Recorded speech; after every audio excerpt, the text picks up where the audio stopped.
Driving പരിഷ്കരണത്തിനെതിരെ സംയുക്ത സമരസമിതി പ്രഖ്യാപിച്ച സെക്രട്ടേറിയറ്റ് മാർച്ച് തുടങ്ങി. സമരക്കാർ ഇപ്പോൾ റോഡ് ഉപരോധിക്കുകയാണ്. ഹരികൃഷ്ണൻ ഞങ്ങളുടെ പ്രതിനിധിയുണ്ട് തിരുവനന്തപുരത്ത് വിവരങ്ങൾ നൽകാൻ. ഹരി, വിവരങ്ങൾ പറയും.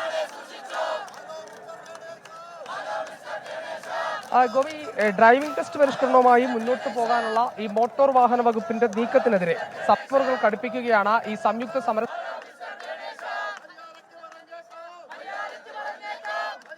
ശേഷം അവരുടെ സംഘടനയ്ക്കാണ് ഇത്തരത്തിലൊരു സമരം സംഘടിപ്പിച്ചത്. ഇപ്പോൾ നമ്മൾ ദൃശ്യങ്ങൾ കാണാൻ കഴിയുമ്പോൾ തന്നെ സെക്രട്ടേറിയറ്റ് റോഡ് ഉപരോധിച്ചാണ് ഇത്തരത്തിലൊരു പ്രതിഷേധം നടത്തുന്നത്. റോഡിൽ കുത്തിയിരുന്ന ശേഷം ഇത്തരത്തിൽ പ്രതിഷേധിക്കുന്നുണ്ട് എന്നതാണ്.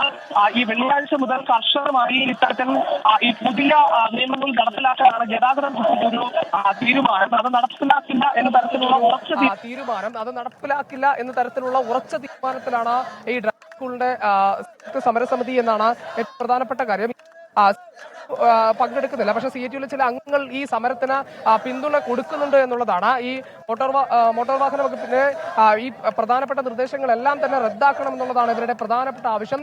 ഈ സംസ്ഥാനത്തെ ഡ്രൈവിംഗ് ടെസ്റ്റ് കേന്ദ്രങ്ങളിൽ അടിസ്ഥാന സൗകര്യങ്ങൾ വർദ്ധിപ്പിക്കണമെന്ന് അടക്കമുണ്ട്. അത് മാത്രമല്ല, ഈ പുതിയ പരിഷ്കാരങ്ങൾ പൂർണ്ണമായും റദ്ദാക്കണമെന്നുള്ളതാണ് അവരുടെ ആവശ്യം. ഈ തരത്തിൽ ഗതാഗത വകുപ്പ് മന്ത്രി വിദേശത്താണുള്ളത്. മെയ് 15-നാണ് അദ്ദേഹം തിരിച്ചെത്തുക. അതിനുശേഷം ഒരു ചർച്ച ഇതുമായി ബന്ധപ്പെട്ട് നടത്താൻ തീരുമാനമുണ്ട്. പക്ഷേ അത്തരത്തിൽ ഈ കഴിഞ്ഞ മെയ് 4-നാണ് ഇത്തരത്തിൽ ഈ ഇളവ് സംബന്ധിച്ച ഒരു പുതിയ സർക്കുലർ പുറത്തു വന്നത്. അതിലുള്ള പരിഷ്കാരങ്ങൾ പോലും അംഗീകരിക്കുന്നില്ല. അത് അശാസ്ത്രീയമാണ് എന്ന തരത്തിലാണ് ഈ ഡ്രൈവിംഗ് സ്കൂൾ സംയുക്ത സമിതി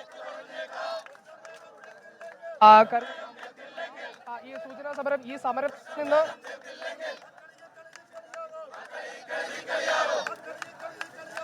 ഹരികൃഷ്ണനാണ് വിവരങ്ങൾ നൽകിക്കൊണ്ടിരിക്കുന്നത്. ഇപ്പോൾ നമ്മൾ കാണുന്ന ദൃശ്യങ്ങൾ തിരുവനന്തപുരം സെക്രട്ടേറിയറ്റിന് മുന്നിലുള്ള പ്രതിഷേധത്തിന്റെ ദൃശ്യങ്ങളാണ്. ഡ്രൈവിംഗ് പരിഷ്കരണത്തിന് എതിരെ സംയുക്ത സമരസമിതി പ്രഖ്യാപിച്ച സെക്രട്ടേറിയറ്റ് മാർച്ച് നടക്കുകയായിരുന്നു. സമരക്കാർ ഇപ്പോൾ റോഡ് ഉപരോധിക്കുന്നു. അതിന്റെ ദൃശ്യങ്ങളാണ് ഇപ്പോൾ നമ്മൾ കണ്ടുകൊണ്ടിരിക്കുന്നത്.